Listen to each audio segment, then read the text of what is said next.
siguro ay hindi na talaga natin matutuwid ang baluktot na pananaw na tinanim sa ating isipan. Hindi ko naiintindihan, tayo ay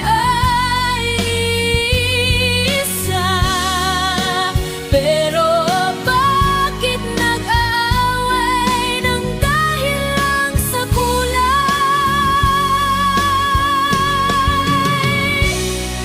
Siguro ay hindi na talaga natin matutuwing ang baluktot na pananaw na tinanim sa ating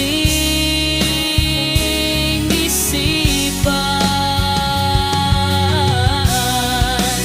Hindi ko maintindihan, tayo ay isa, pero bakit nag-aaway ng dahil lang sa kulay?